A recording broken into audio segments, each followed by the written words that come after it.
મુલાકાતથી મંજિલ તરફ કાર્યક્રમમાં હું રાઠોડ મિત્તલ આપનું હાર્દિક સ્વાગત કરું છું.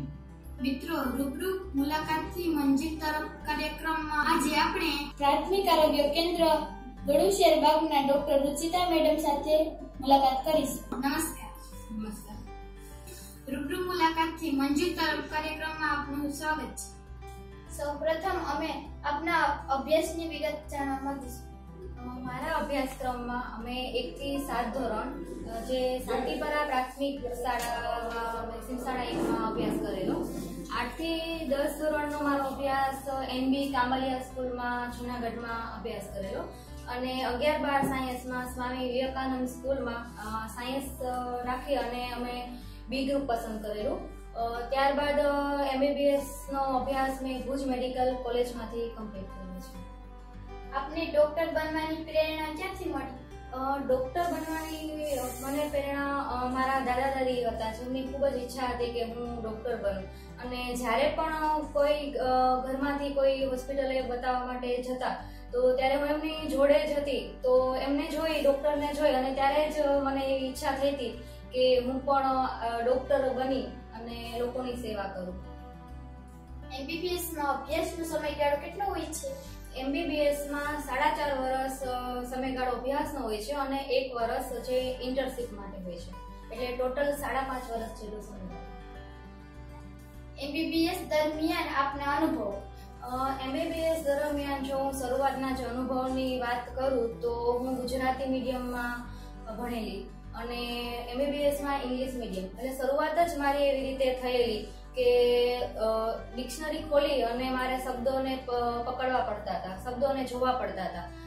અને બીજી વાત કહીએ તો ઘણી વખત ડોક્ટર બનવાની ઈચ્છા હતી, પણ ઇન્જેક્શનથી લોકો જોડે કેવી રીતે વાત કરવી એ બાબત ઉપર મને થોડી ગભરાટ થતી હતી કે જે MBBS દરમિયાન મને એ અનુભવ મારા પરથી હું એમાં કોન્ફિડન્સ લાવી શકી.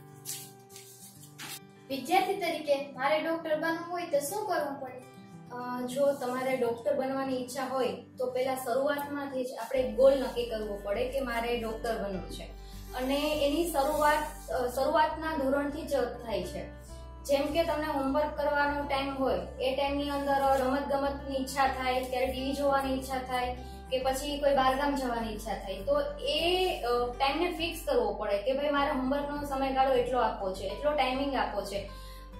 ઉપરાંત તેની સાથે મહેનત કરવી પડે. એટલે મહેનત અને પ્લસ પ્લાનિંગ સાથે મહેનત કરીએ શરૂઆતથી જ તો 11-12 ની અંદર સાયન્સમાં બી ગ્રુપ રાખી અને આજે પ્લાનિંગ સાથે જે તમે પહેલાથી જ મહેનત કરો એ 11-12 ની અંદર આ પ્લાનિંગ સાથે મહેનત કરી અને સારા માર્ક્સ લઈ અને MBBS માં એડમિશન મળી શકે. જ્યારે અમારા વખતે 12th ના માર્ક્સ અને જે ગુજકેટના માર્ક્સ હતા, જે હાલમાં નીટ પ્રમાણે એનું એડમિશન થાય છે, એટલે તમે નીટમાં સારો એવો સ્કોર કરી અને MBBS માં એડમિશન લઈ અને ડોક્ટર બની શકો.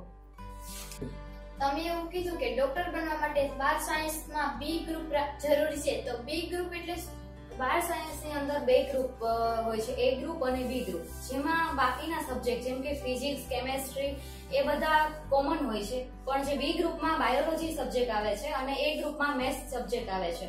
કે મેડિકલમાં જવા માટે આ જે બાયોલોજી સબ્જેક્ટ જરૂરી છે, એટલા માટે B ગ્રુપ રાખી અને મેડિકલમાં જઈ શકાય. ડોક્ટર બન્યા બાદ હોસ્પિટલમાં આપનો પ્રથમ દિવસનો અનુભવ?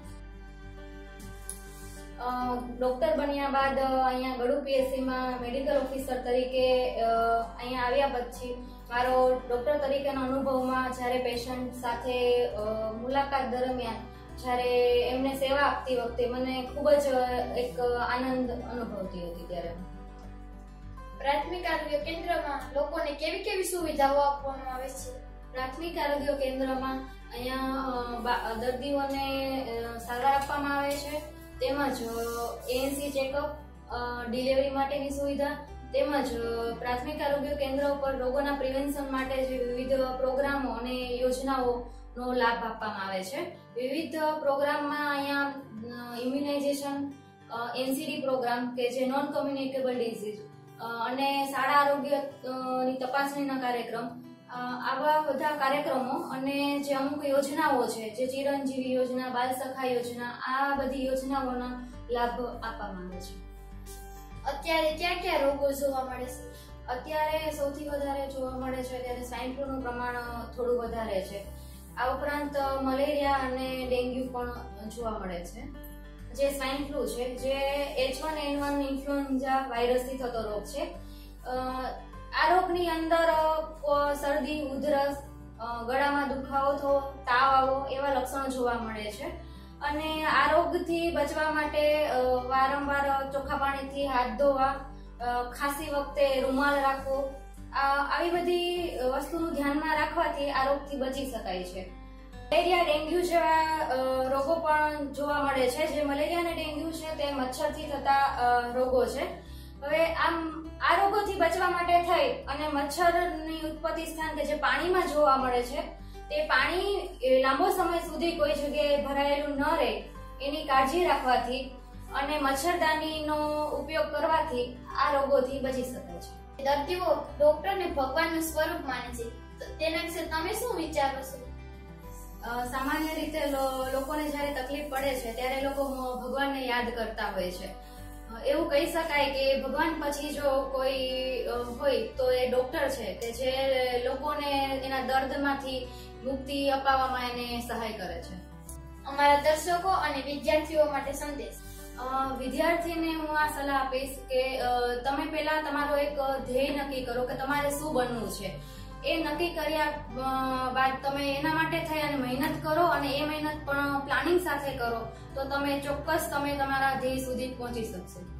અને વાલીઓને હું આ વાત કહીશ કે જ્યારે પણ બાળક કોઈ નક્કી કરે કે મારે આ બનવું છે તો એ 11 અને 12માના રિઝલ્ટ પરથી નક્કી થાય છે. પણ એનો પાયો જો ગણીએ તો એ પ્રાથમિક શિક્ષણના પહેલા ધોરણથી લઈ અને 12 ધોરણ સુધી હોય છે.